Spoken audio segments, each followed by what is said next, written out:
more credible we are as Christians in terms of engaging the technology and really understanding the issues, the more I think people are going to want to hear a Christian worldview perspective. Right. I'm not sure that there is a single aspect of our behavior that AIs are not going to be able to do at some point in time. The question is, what do we do with that? The biggest mistake you can make in Bible interpretation is to get the wrong point of view. I think this is a pretty powerful way of looking at things. Yeah.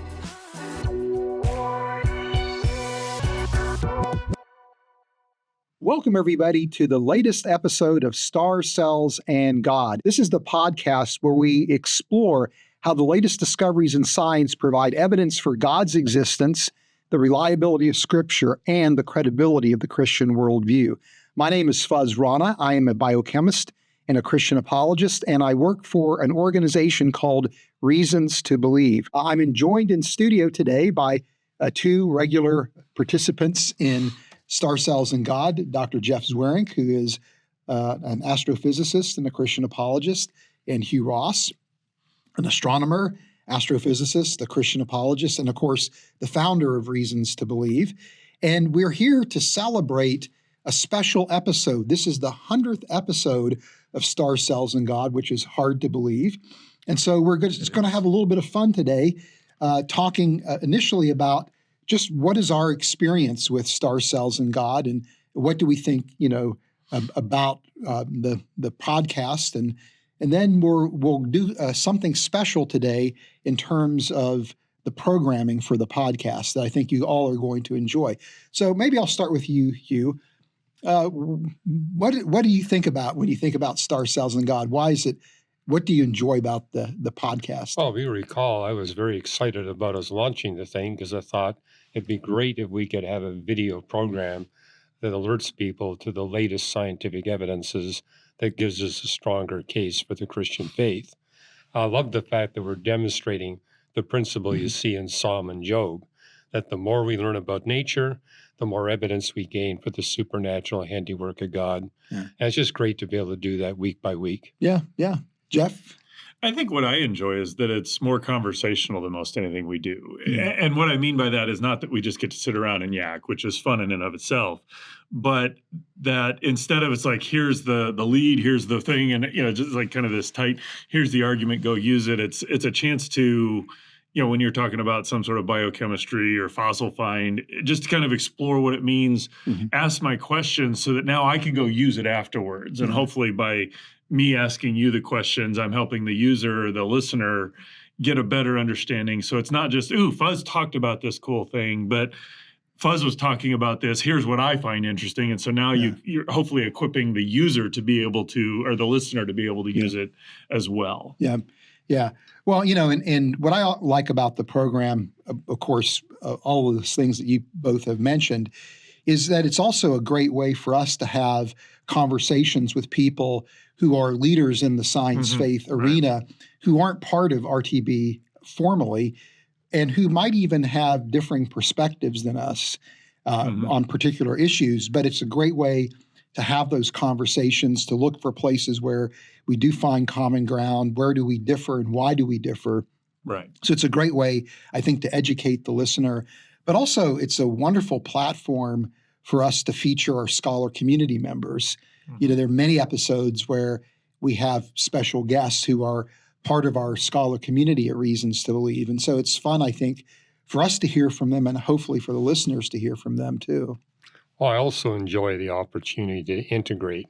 I mean, when I'm on with you guys, I get to hear things that I haven't read and say, hey, I can fit this in to what I'm doing and actually make a stronger case. Yeah. It's like, just as we integrate the 66 books of the Bible, we need to be integrating all the scientific disciplines. Yeah. And that's also what I enjoy about the visiting scholars and scholar community people, is that it helps us to say, hey, that's something that I need to put into my science apologetics. Yeah. Well, and for this particular episode, what we're going to do is a little bit of a departure from what we do, and typically, which is to actually address questions that have come from people who have watched our podcast or listened to our podcast, where they've placed these questions in the comment section. And typically we don't interact with the comments on the program, But one of the things that we're talking about doing is from here on out, actually each week taking a question or a comment in the comment section and respond to it before we get into our new discoveries. And so as a way to kind of preview that new feature, we thought we could go through a list of some questions that we've compiled from the comment section that we think are interesting questions, that are good questions. And so this is a way to encourage people to interact with the podcast. So are you going to institute a Best Question of the Year prize? We might. So. Who knows? We just might do something like that. I think it's a good idea, too, because I find just as an apologist, there's things that I find interesting, and I like, as this discovery comes up or as this conversation, here's some thoughts or here's a way I can provide that. But hearing what people are asking the question helps me to stay abreast of what people are needing. Because, ultimately, I could get up here and talk all I want, and if it's not what people are interested in wanting to engage with, I don't know that it's got a lot of utility. So I enjoy the feedback of the questions just because it helps me be abreast of what people are interested in. And, well, I usually will read many of the comments in episodes that I've been involved in specifically, but also other episodes as well, just to get a sense for how are people interacting and responding to what we say. And that, as you said, that's very helpful. And from time to time, I will, reply when I feel like I have something that's worth saying that I can contribute quickly. So this is a great way for us to, again, interact with people that are watching our program and encourage people to use the comments and to engage with one another and engage in the discovery. So in that spirit, we got 6 questions. Hopefully we can get through all of them in the time that we have. And I'm going to open it up by going to you, Jeff. Okay. And the question is, I would like to ask Jeff about his thoughts on image generators image generator AIs like Blue Willow, replacing artists and the ability to have its own creativity.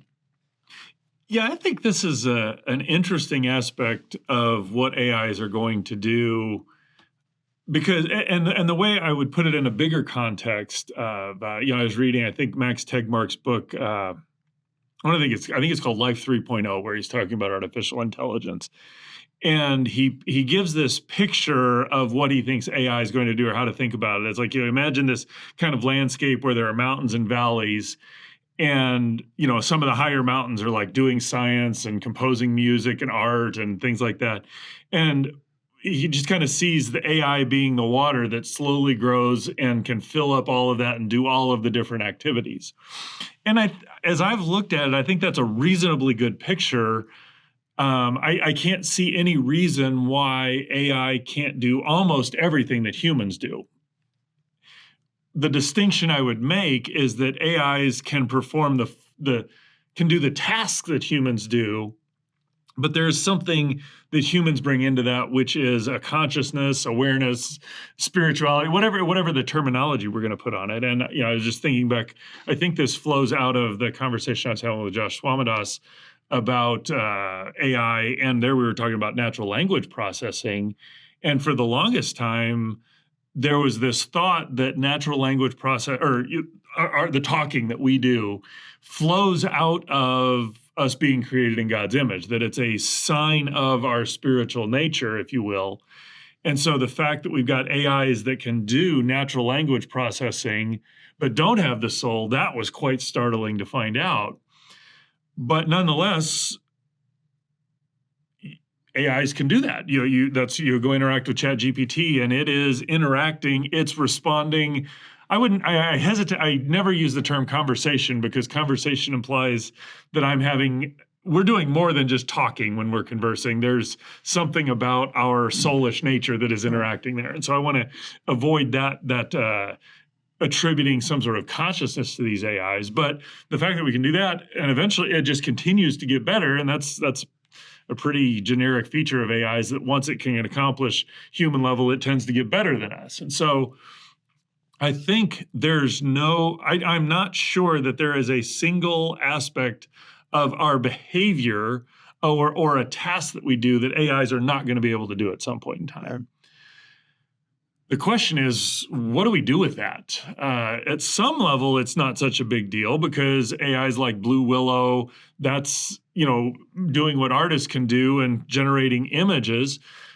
But at some level, I mean, that's what Photoshop and everything was. It was a tool that used to be something that required a human has to go there, take the picture, and it was something that required a mind to go do.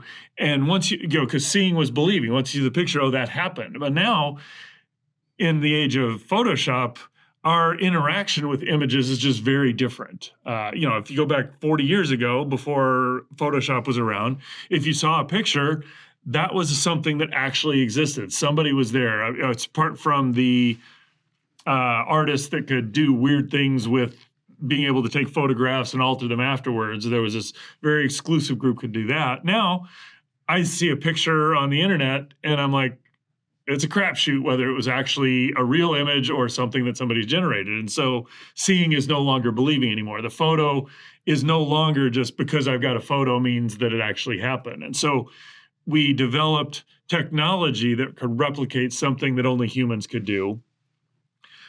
And we separated the human component from the technological component. And now we have to wonder, our interaction with it, how we think about it is just different. So I kind of asking that question as AI starts generating music. Well, what is it about music that is so fascinating?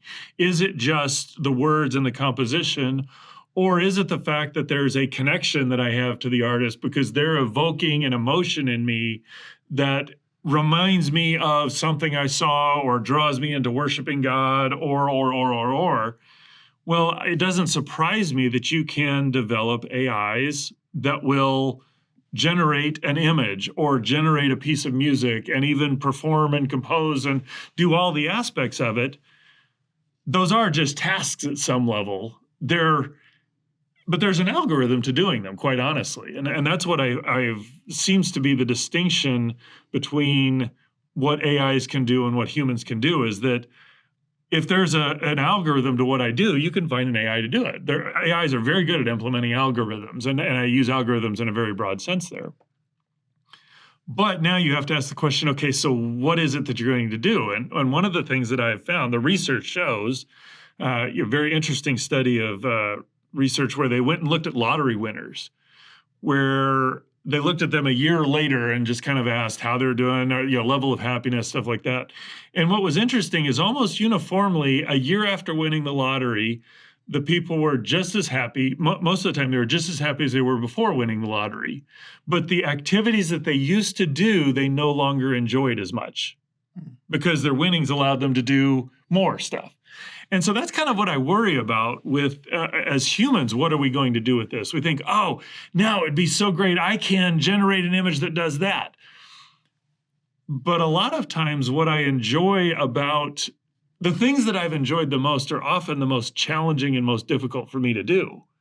So, I put an addition on my house. I could have hired a contractor, paid a little bit of money, gotten it done.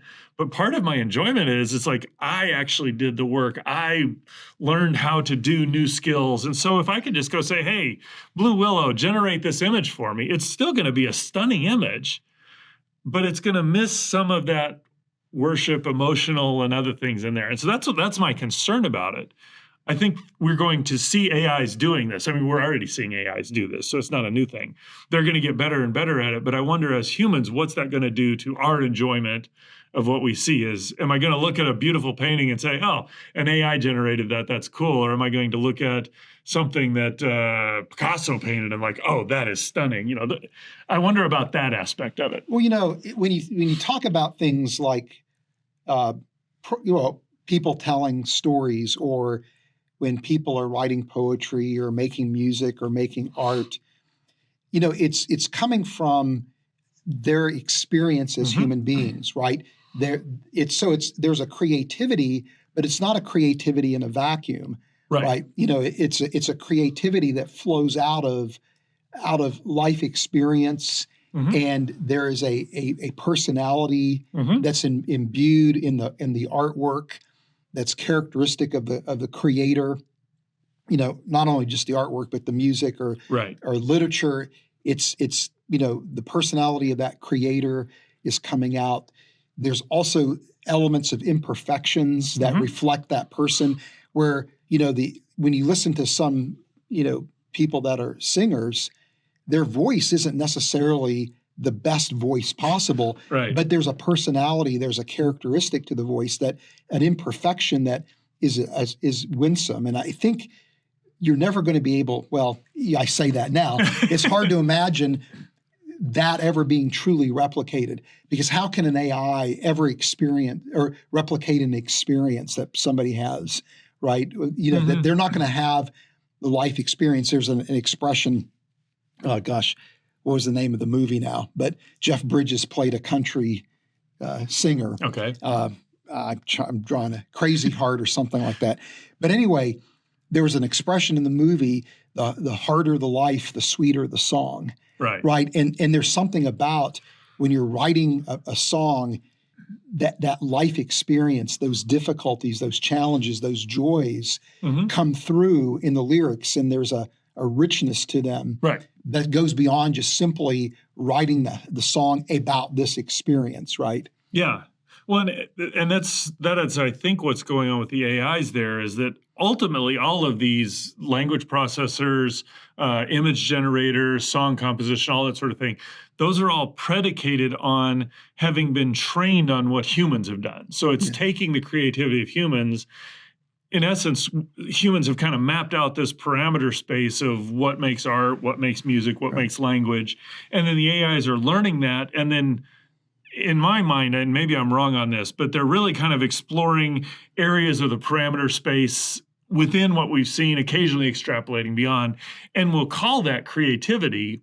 Right. But in some sense, that isn't really creativity. That's just, okay, these are the rules. Let's push the rules to their limits and see what they are. There's some, that is creativity, and it's not at the same time. But what you're missing in there, and I just remember there wasn't too many years ago, there was an AI that composed and wrote and performed a worship song.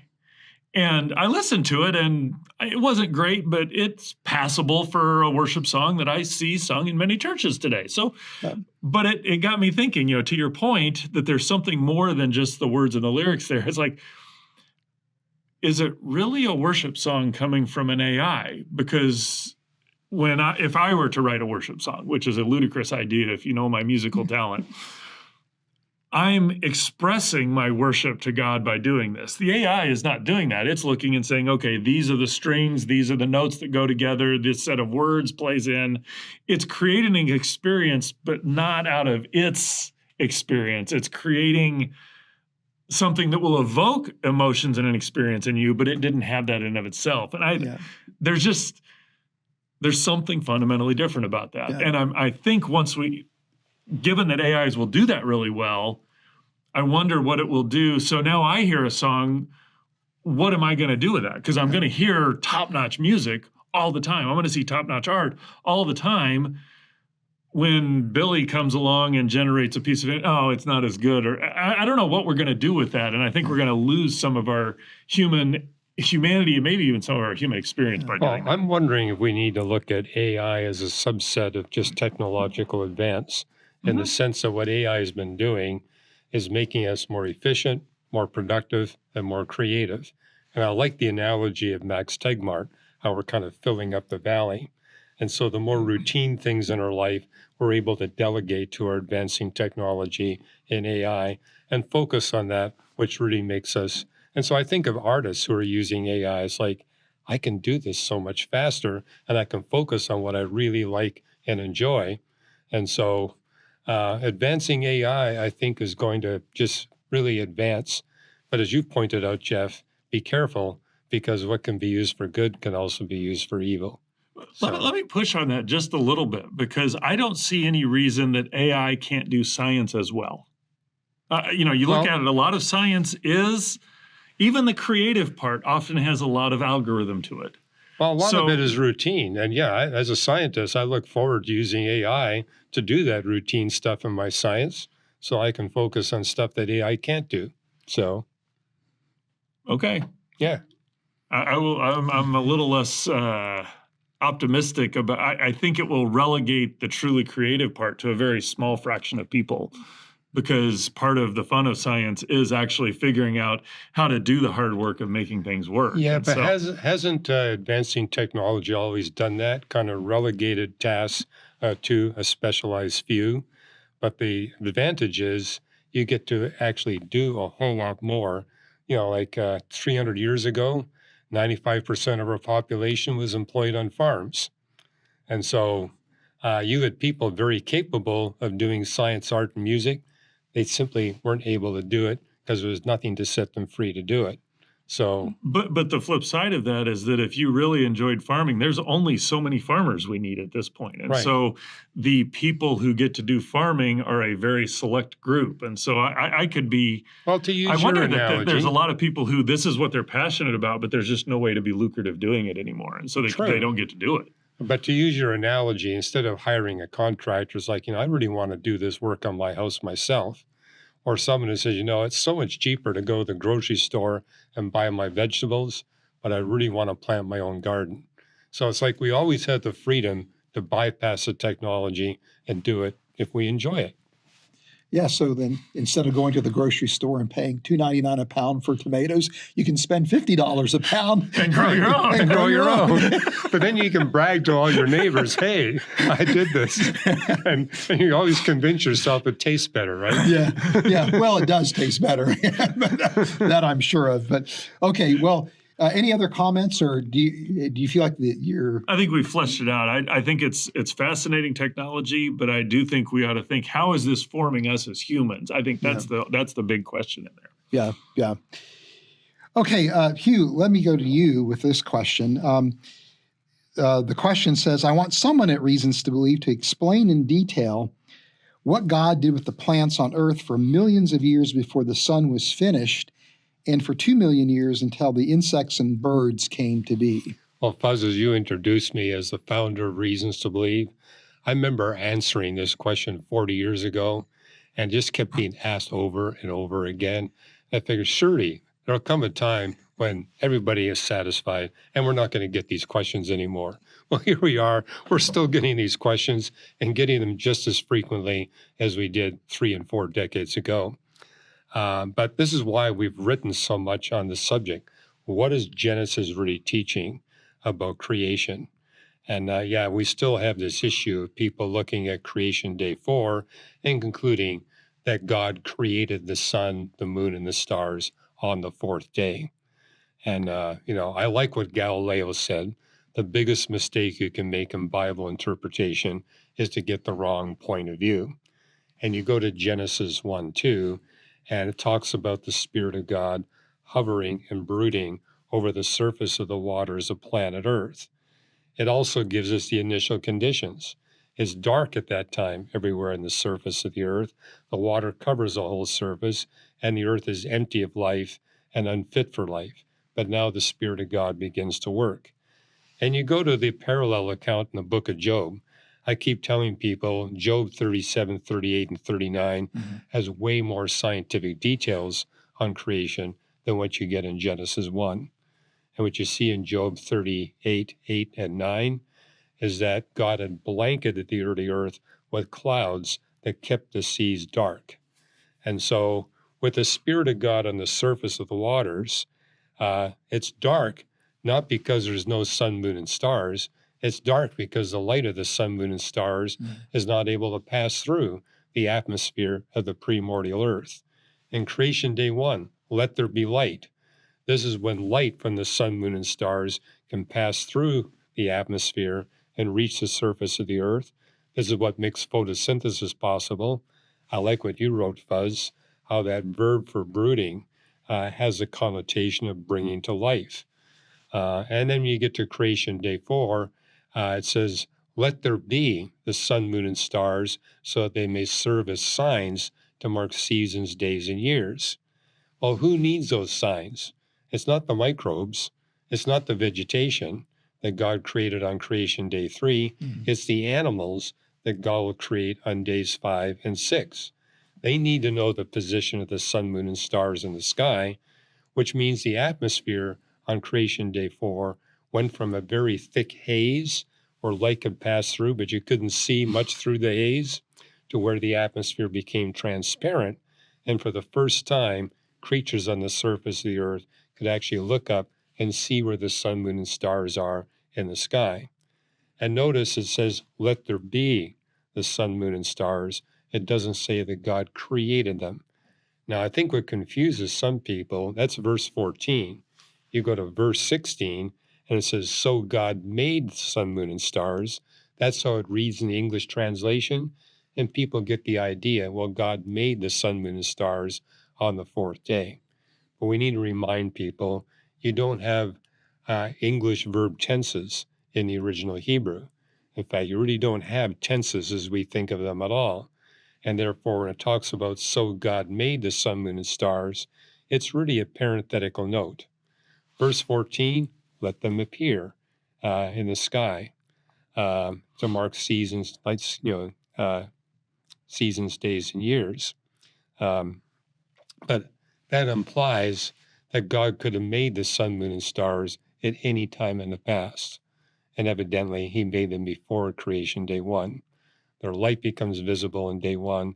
They actually become visible as distinct objects in the sky on creation day 4. Therefore, there is no contradiction between the chronology of Genesis 1 and what we see in the established scientific record. And I'm not the first to write about this. I mean, it goes all the way back to Isaac Newton.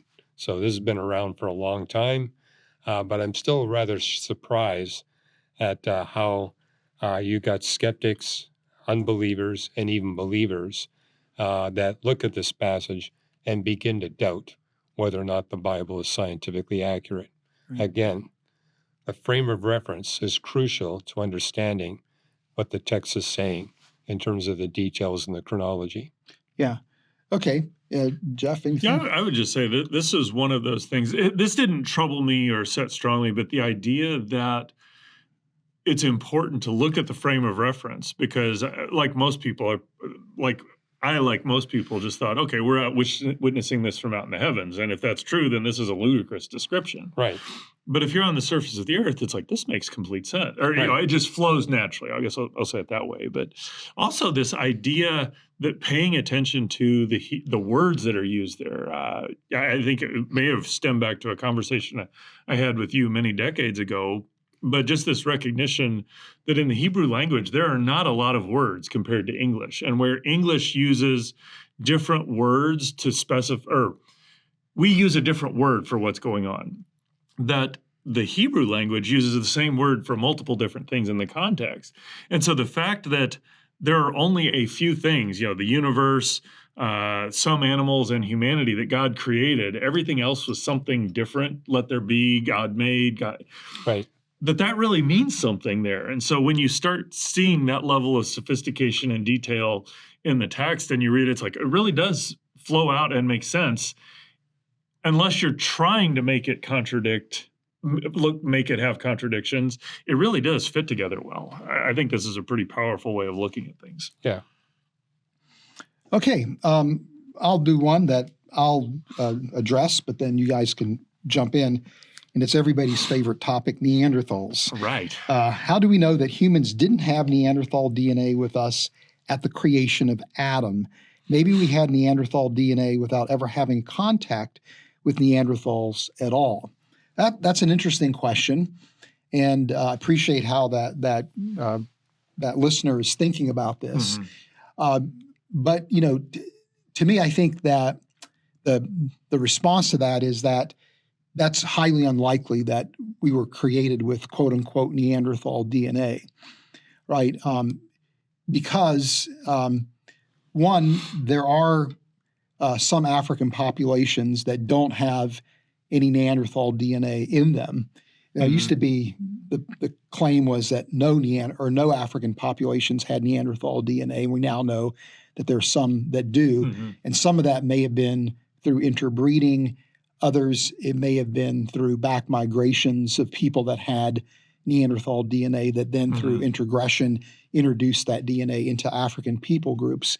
But you do have some African people groups that have no Neanderthal DNA. So you would expect if humans were created with Neanderthal DNA that everybody would have the same proportion of DNA, the same sequences in the same locations.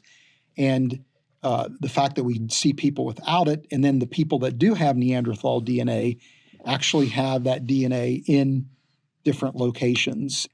And it's even though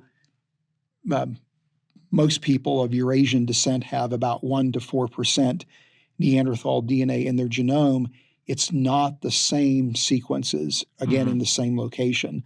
In fact, you can actually construct somewhere between 40 to 60% of the Neanderthal genome from Neanderthal sequences in the broader human population. Well, okay. So it seems to me there's kind of two competing ideas here.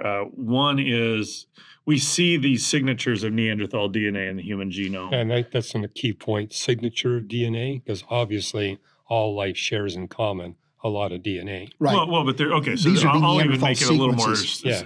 things that we found in the Neanderthal genome and then we found in the human genome. Right. And the question is, does that arise from common descent where Neanderthals had are interbreeding, stuff that goes on there, or is there a common design thing? And so if it were something that was just, humans needed this, we would expect to see it in the all African populations because that's kind of where humanity originated and spread out and populated the Earth. And we don't see that. Right. And then a secondary piece of evidence would be that for people that do have Neanderthal DNA, it's not in the same location and they're not the same sequences. Right. Right. And then a third piece of evidence would be that when you isolate the genomes from ancient modern humans, that there's, at least to my knowledge, 3 to 4 finds where these ancient modern humans date in the neighborhood of about 40,000 years in age. Where do you know where they're geographically located? Europe. Europe, okay. Yeah. And again, these are ballpark ages. Fair point. Right. Because you're right at the cusp of where carbon-14 is beginning to no longer work reliably. There you actually have a higher percentage of Neanderthal DNA in the genomes. And the sequences of the Neanderthal sequences are more contiguous, meaning they're longer stretches, which is exactly what you'd expect closer to the point of interbreeding, is that there would be a higher proportion of Neanderthal DNA in the genomes, and the Neanderthal contributions would be longer sequences that over time, because of recombination, are going to get broken apart into smaller and smaller sequences until you reach approximately some kind of steady state value. So, an interesting idea. It is a possibility, but to adopt that particular model, you would then have to be able to explain these 3 other observations, which I just don't know how you explain them in a common design model. So those other 3 observations are that there are fragments of Neanderthal DNA in all of humans, but it varies what it is, where the locations are. There's more in ancient modern humans, and in some African humans, there's none at all. Those are the 3 additional things. So, could you not, just to interact with this a little bit, could you not take a model that says, okay, is this really inbreeding, or is this a common design from this perspective that those genes or that set of DNA sequences there are what arise that adapt to the environment. So where you go into Europe where there's cold, harsh climates, of course you're going to have Neanderthals that have this, and of course humans are going to adapt to that. And as you go to different places, where that is going to change. And the more modern we get, it's going to kind of fade out because we're going to develop other techniques. We got houses to stay warm instead of needing. You already brought it up, Fuzz, is that, these early humans had limited migration capability, but as technology advanced, they had greater. So that might be an interesting set of tests to do to see what is the impact of migration, assuming we can actually determine what those migration patterns were and the timing. Right. So, but yeah, well, and right now the consensus is that there were multiple interactions, multiple integressions that took place. It wasn't a single point in time, but it was multiple points in time, right? Yeah. And you even have data that says that there was interbreeding between Neanderthals and this mysterious group of hominins called the Denisovans Right. and modern humans in the Denisovans. And you actually see different proportions of Denisovan contributions depending on where the people are located. So Polynesians have very high levels, relatively speaking, of Denisovan contributions. And that seems to reflect the migration patterns, right. That Hugh's bringing up. So I don't know. To me, I don't like the idea of interbreeding. If you neither. If I could rub a magic lamp and get 3 wishes from a genie, one of them might be make all the evidence for Neanderthal interbreeding go away. But whether I like it or not, this is what the evidence seems to indicate. True, but the error bars are significant. I mean, trying to determine the dates, the migrations, the locations, that's going to be a real challenge. And frankly, I'm not quite so disturbed in the sense that I look at the early chapters of Genesis, and Satan seems to be really working really hard to do everything he can to cripple the image of God. So in that sense, I could go either way biblically. I can see biblical reasons for one position and the other. On the other hand, I look at the error bars and the uncertainty and just saying, this is going to be very difficult to really nail down. But, I mean, there are no error bars when you say there are African populations that don't have Neanderthal DNA. I understand. I'm saying the dates and the migration. Oh, That's where you got error bars. And even, for example, to your point, when you look at like these ancient modern human remains that date at approximately 40,000 years in age, even if you take into account error bars, right, you still have these ancient remains that when you sequence the genomes, they have a higher proportion of Neanderthal DNA. Right. So even if it was 30,000 years in age. No, I'm just going to Jeff's point. I mean, to what degree is environmental factors playing a role here? Yeah. That's what's going to be hard to nail down. Right. And it very well could be that you do have what might be called an example of convergence, or where because of the environmental pressures that, humans essentially develop the same genes as Neanderthals did as you move into those areas. And I think there may be some evidence for that in some particular cases where there were independent origin events. But you can't then just simply say that then explains away all the Neanderthal contribution. True. It could be a complex combination. I think another way we could go with the testing is let's see if we can nail down the population levels and the geography of the Denisovans and the Neanderthals. Right. Because, that will determine what is the possibility that they could have had contact with humans. Yeah. Well, that is a good point, because when humans were migrating, the view, at least as I understand it, is that those populations were relatively small. True. That small migrating populations. Very small and ingrowing. Yep. And Neanderthals also had relatively small population groups. The genetics actually supports the idea that there was quite a bit of inbreeding in the Neanderthal populations. Right. So when the populations are smaller, the likelihood of encounters becomes less and less. Right. But if you have small populations and you do have encounters, that genetic influence is going to spread throughout that population very quickly. Yeah. And it could also be that Neanderthals and modern humans would have been attracted to the same areas because they may have been rich in resources. Yeah. The climate may have been more amenable. And so even though the populations are small, you still could have other factors that would wind up increasing the encounters. I'm kind of with you, though. This is one of those areas where it's like, I wish the data were different at some level.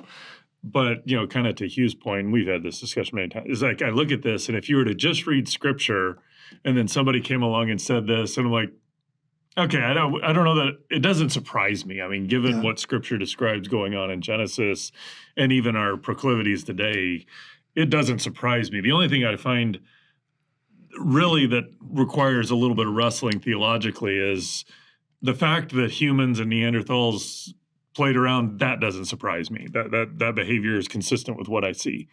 The fact that you now have fertile offspring that become part of the contribution to the human population.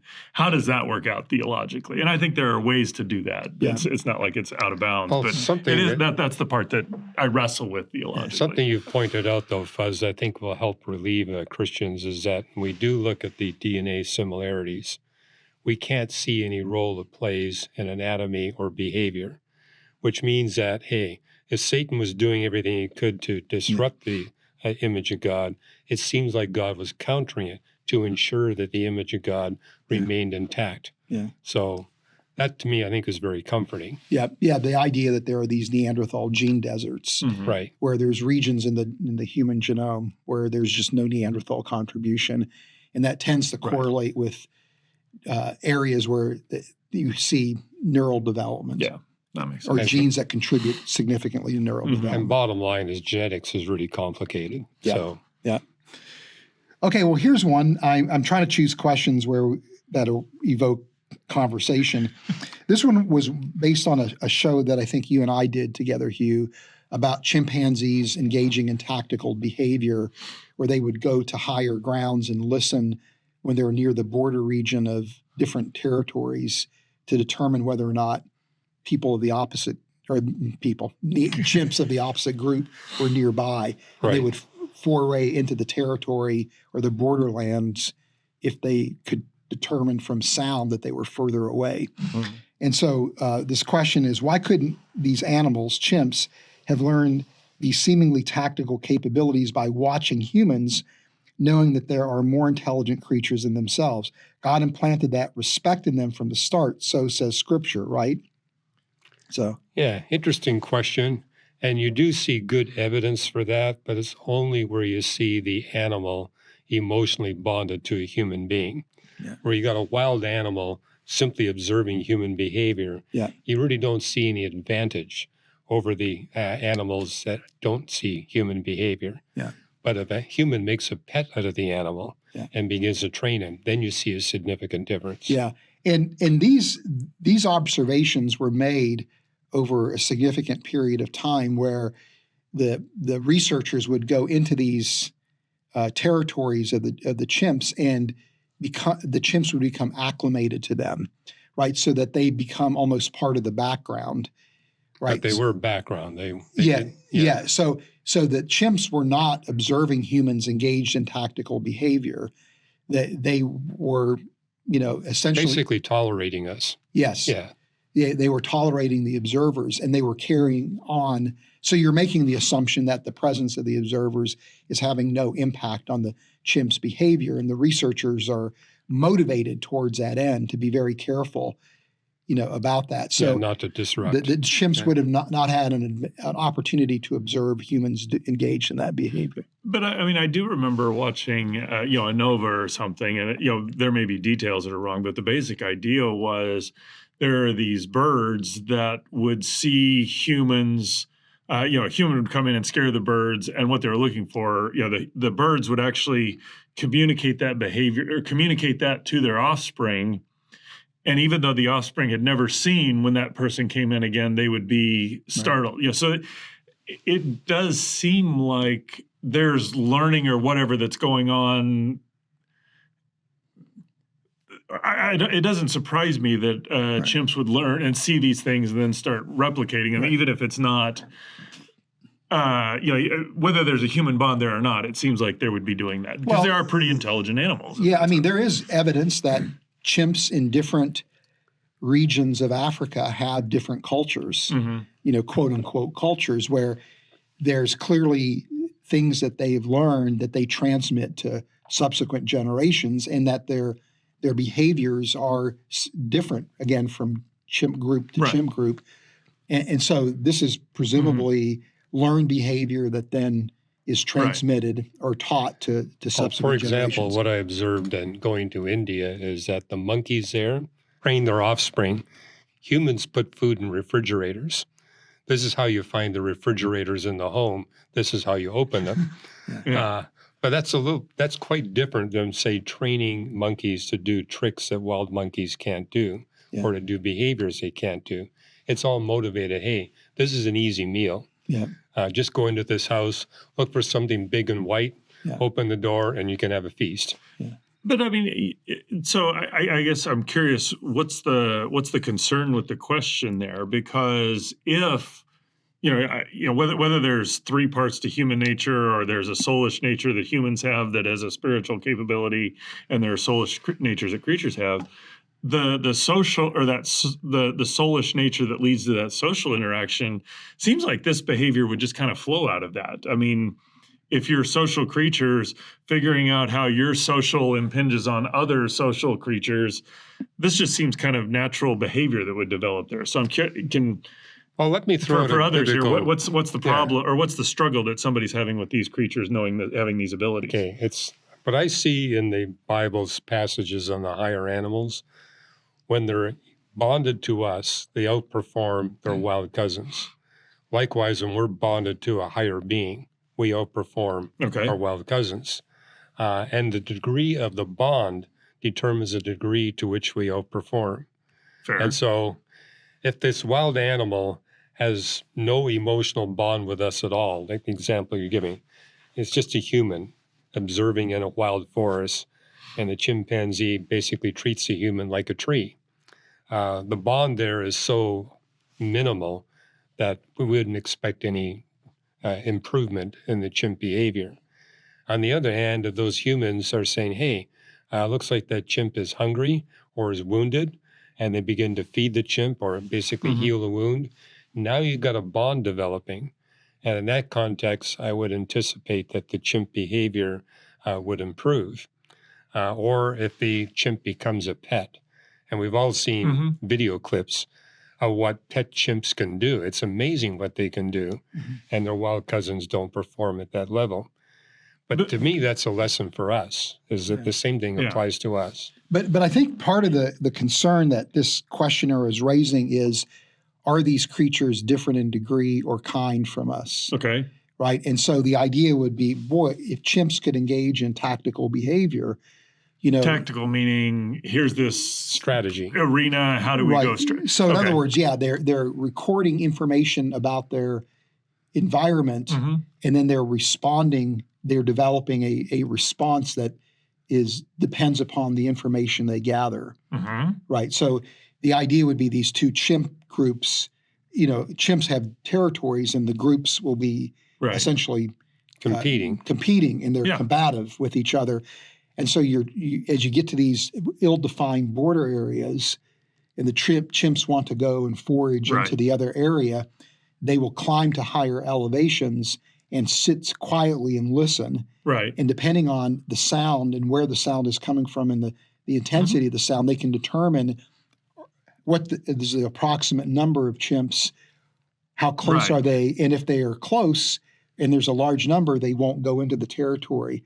But if it's a smaller number at a greater distance, they're more likely to go into the territory. And so the idea being that is something that's kind of close enough to human behavior that we're wondering, does that change we're separated by degree? Right. It's the first time that people have observed what's called a tactical response. And it's analogous to essentially how a military tactic, right, where you're making a surveillance of the enemy's positions, and you respond according to the enemy's positions. Your behavior is tactical in light of the information you gather. But is this different than birds that figure out how to do complex locks to get? It seems like it's the same sort of behavior. Yeah, it is. Okay, It's just that nobody's ever observed this. Gotcha. Okay. And so and because there's and I think the danger is, it's really there's an analogy between what the chimps are doing and what a military operation would be entailed. So we tend to anthropomorphize. Yes, exactly. But so this would be like elephants burying their dead, that there's, that's we're doing that for spiritual reasons. They're doing it for spiritual reasons. Yeah. So the concern is, does this now make chimps much more like us? Gotcha. That's the ultimate concern. Right. But they are designed to relate to us. You'd expect all these common features. Yeah. Well, and if they're designed to relate to each other, this behavior really doesn't seem that surprising to me. Right. Yeah. Okay. I don't know. We got time maybe for one more question. And let me talk about this question that's come in. this was probably one of the most controversial episodes we've done. And I wrote a blog article about it, and it was one of the most controversial blog articles I've ever written, and it's about lab meat, believe it or not. Okay. And I was shocked that it was controversial. Yeah, to me, it just seemed. Yeah, there's a deep divide among people about, lab meat and whether or not this is something that is a technology we ought to pursue, which is to use stem cells and in a laboratory setting to culture them in such a way that they form three-dimensional cell cultures that mimic meat, right? I mean, if we're ever going to take Starship somewhere, we got to have a replicator. So I don't see why this is controversial. That's exactly right. Well, and there's good reasons why people are pursuing this. One is just the process and practice of factory farming is considered to be really cruel.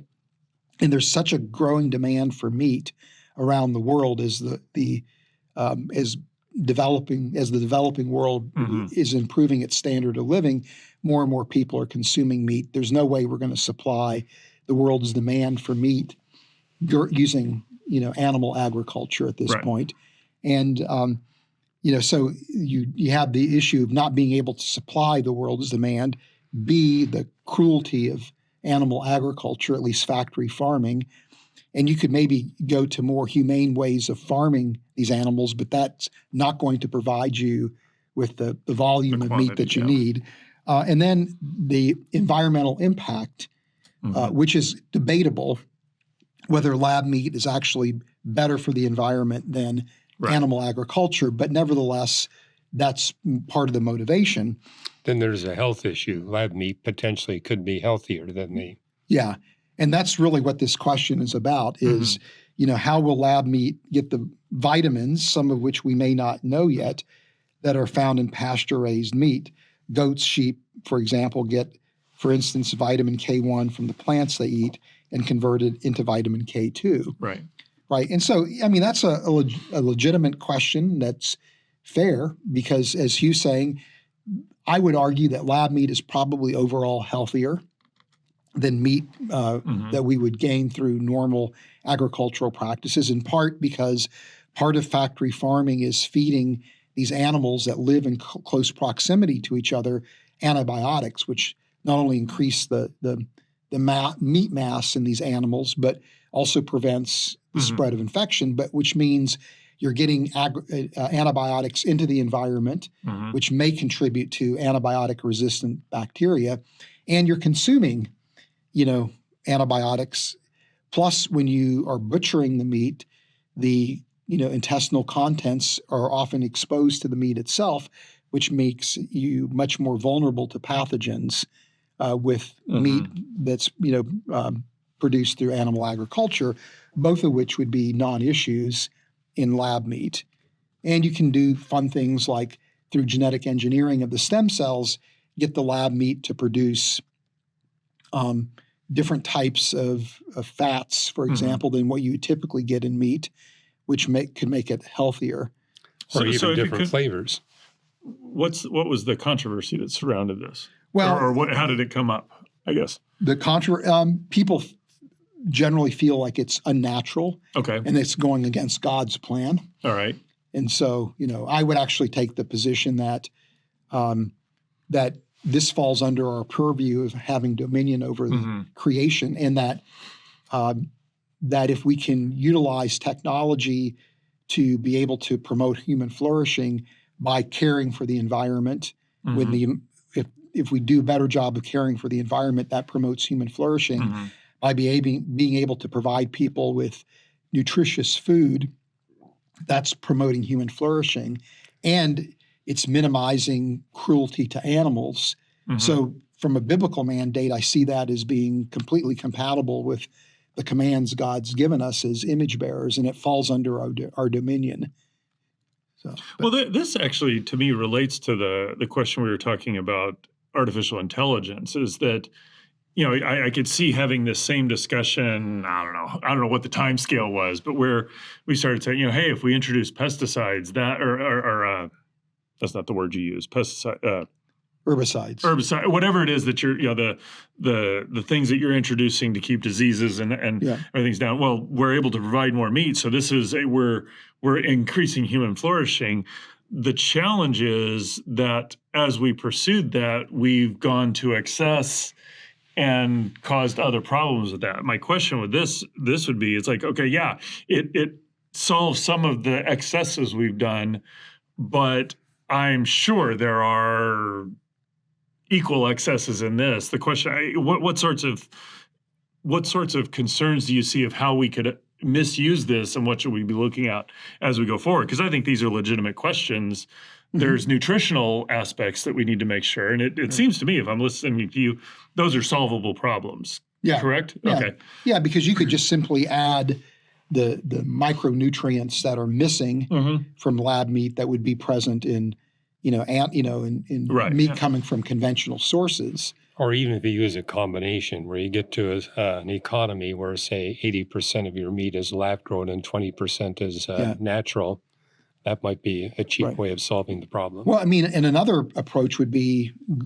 people just consuming less meat, that vegetarianism becomes more and more widespread, right? So that's another option. And people live healthy lives without consuming meat. So the fact that eat more insects instead of eating chicken and beef. And that's another option. So, but just kind of circle. I agree; those are good solutions. But what do you see as some of the perils of this technology? Because the moment we start, ultimately the problem was not the herbicides and pesticides we used; it was humans chose not to use them well. I'll suggest Do you see things that this will come up where humans will use it poorly? What if the lab meat becomes so cheap that people are not eating sufficient fruits and vegetables? And grains. I mean, that's a possibility. Yeah. I just, for this particular technology, I don't see an issue. Where, to your question though, where might be the peril? It's part of the whole package of emerging biotechnologies, where we're using stem cell technology, we're using gene editing, to create these artificial, organisms or these artificial products, in the case of lab meat, that are non-natural. And so it creates an environment where we become more and more comfortable with biotechnology. Which isn't in and of itself bad, but many of the biotechnologies that are in part of that package do have some very serious ethical issues associated with them. Lab meat, to me, is a no-brainer in terms of, is this something that we ought to pursue? Now, it may be that it never really becomes economically viable, or, it may be that people just simply refuse to eat it. And there's no market for it. Right. But if you are marketing it properly, I think there could be a high level of interest. You did mention at the beginning, this has generated a lot of controversy. I know Jeff's already raised the issue, but to what degree because, you say it's a no-brainer. I agree with you, it's a no-brainer. But evidently not everybody agrees. Yeah, and it seems like it's more an ick factor. Okay. Could be, right? It's also, it feels unnatural.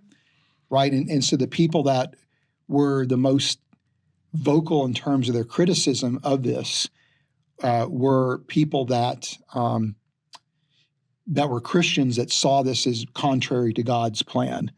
Right. Yeah, there is a little bit of history there. And I think this analogy is a little bit off, but I'll raise it anyway. It's like, we've looked and said, ooh, sugar is bad. We want to reduce the amount of sugar. So we produce artificial sweeteners. And as a general rule, those artificial sweeteners have had deleterious consequences that we found later. And so, I could see kind of some of that. I'm sympathetic to that position. Yeah. I also think it seems to me the problems you run into are where you're trying to use that to get around what ought to be a lifestyle change, as opposed to, hey, here's a better way to do things that is good in the first place. It's a human problem, not a technology problem. And maybe it's partly educational, because when you're using stem cells, it is natural.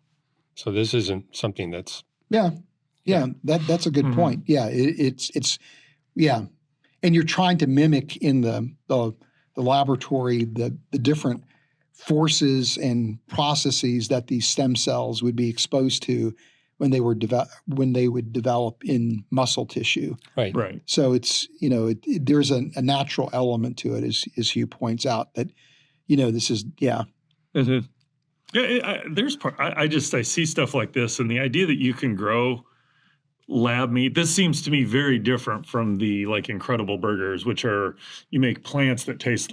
That seems very artificial and contrived. This is somewhat artificial, but it's also taking the tools that God's built in creation and using them to make that same thing in a lab environment as opposed to making something entirely different. Yeah. It's cool at some levels. Yeah. To me, again, the one place where I would see a peril would be indirect. Mm-hmm. It's just that it makes us much more comfortable with biotechnology. And there's some biotechnologies where you really are operating in ethically uncomfortable areas. So, for example, the creation of synthetic embryos, where you can grow embryos from stem cells. Mm-hmm. So you're bypassing the in vitro fertilization process, and you're growing embryo-like structures, right? From stem cells.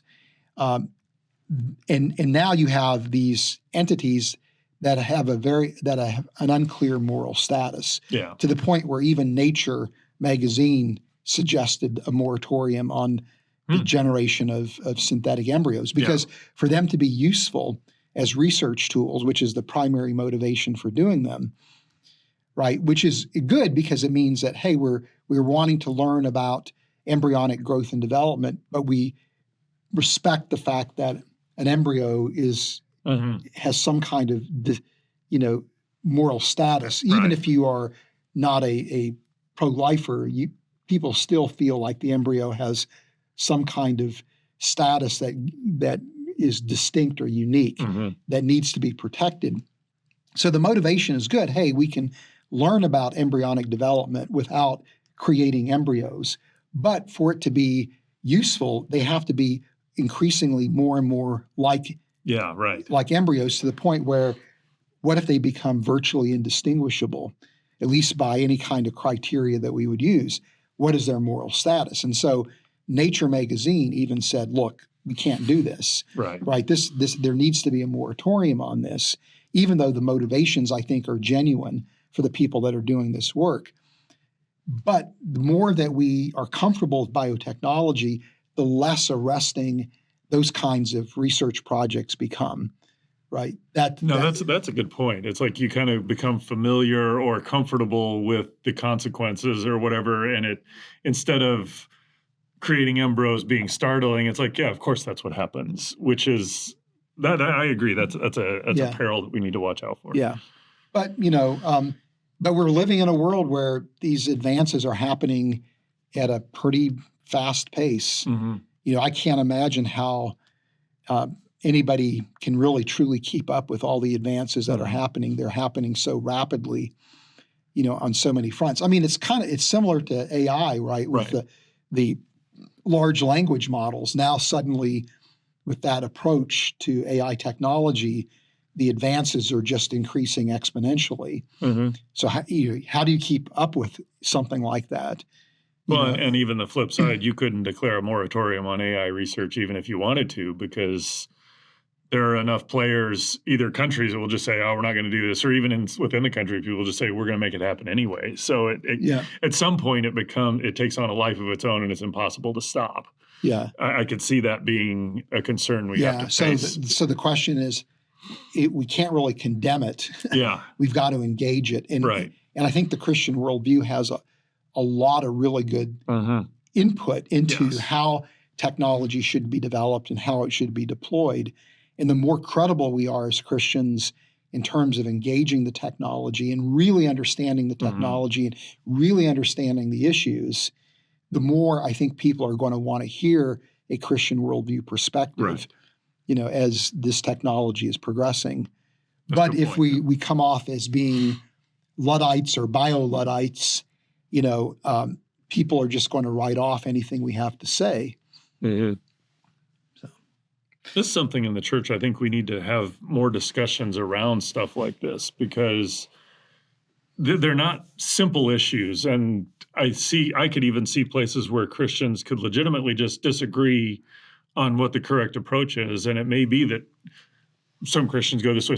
We're still brothers and sisters in Christ, but we're approaching the problem differently because there are multiple ways this could go wrong. And right. Well, and something I think is really important is that in the church to create an environment where young people who have interest in, in engineering and biochemistry and,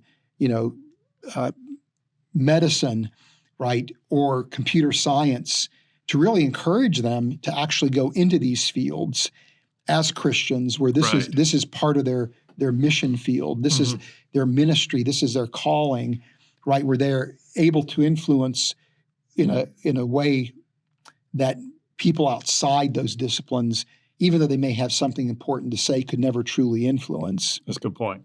Yep. And pray that they use what they're learning for the glory of God. Right. Well, now it's interesting. Would be curious to see your response to this, both of you. I did a presentation on transhumanism at Southeastern Baptist Theological Seminary, and one of the things that I argued is that this very point that we really need to encourage young people in the church to go into these disciplines that involve the technologies that are motivating transhumanism. And one of the theologians who was responding to my paper pushed back on that. And he said, well, what you're doing is you're just taking young people in the church and you now are indoctrinating them into a scientific worldview, where they now are going to be part of the problem, not part of the solution. So he was almost arguing against engagement, where he was saying that what we ought to do is develop an alternate lifestyle as Christians, where we're not engaging, but we're presenting an alternative that is less subject to the needs and the requirements of a life in a technological world, almost kind of like an Amish approach to things. And I'm just curious as to what, he felt like my proposal was unrealistic and was actually going to be more harmful. So I'm just curious how you would respond to that. I'm kind of putting you on the spot. But no, I appreciate the question. Yeah. I think my response would be I see there's truth in both approaches. That, I'll just say, interacting with phones and social media has been a challenge for me to figure out how to do, because I would say, by and large, it's probably caused more damage than good.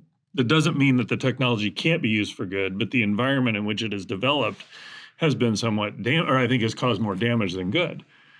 So the question I have, do we go in and say, all right, I'm just going to go step outside the world and live, which then you lose your influence in that world. And so I kind of see that if you do that, you're now able to inculcate a way of living that probably is better and will be attractive to people, and you're going to attract it. And I think that's what this guy's probably arguing for. And so I think there's a goodness, or there is a wisdom in that. On the flip side, I think there are ways, I disagree with this premise that you're just now inculcating them into being part of the problem, because that's largely what Christians have said about science in general. It's like, why would you want to do science? We got to do it our own way. And it's like, well, no, you can actually be in there, and it's a tough place to live. But I think if you're going to have an influence on the world, and I'm not sure everybody's called to do that. God puts you in a place. You don't think your sphere of influence is bigger than what God's called it to.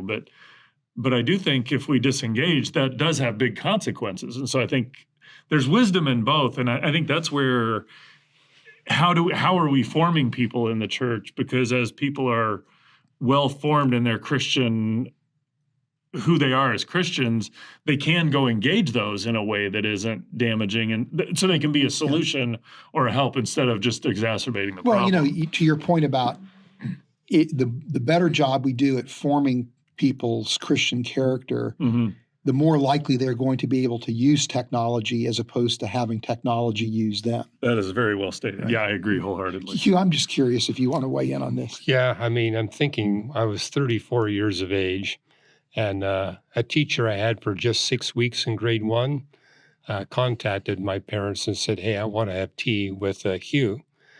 And over tea, she said, I saw what happened to you. Went from failing all your subjects in grade 1 to becoming top of the class in grade 2 and really getting interested in science. And she revealed then that she was a Christian and that from the time I was 7 onwards, she was praying for me that I would use my science for the glory of God. And she was thrilled to find out that I had become a Christian, and that's what I was attempting to do, to use my science for the glory of God. Kathy was with me over that tea, and she basically related that in her church experience, I wasn't raised in a Christian home, she was. But in her Christianity, science was viewed as a threat to the Christian faith. So it was happening in her church. Adults were praying that the children would not pursue science and engineering. Radically different from my grade 1 teacher who only knew me for 6 weeks. I was praying that, hey, yes, I would pursue science, but use it for the glory of God. And I kind of like Miss Campbell because she was basically saying, whatever you pursue, do it for the glory of God. And that really resonates what I see in the writings of Paul and Peter. Yeah.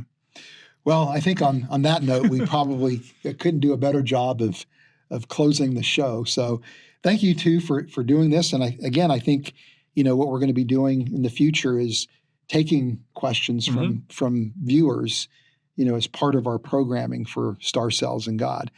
So anyway, thank you for watching this special episode, this 100th edition of Star Cells and God. And I just want to remind you to check out our website, reasons.org. Follow us on social media, RTB_official. And then also go to our YouTube channel, Reasons to Believe, subscribe, use the notification button. And remember that the more we know about science, the more we have reasons to believe. And add your comments and your questions in the discussion area of the video, because we will read them and we just might select your comment or question for a future episode. Until next time, God bless you.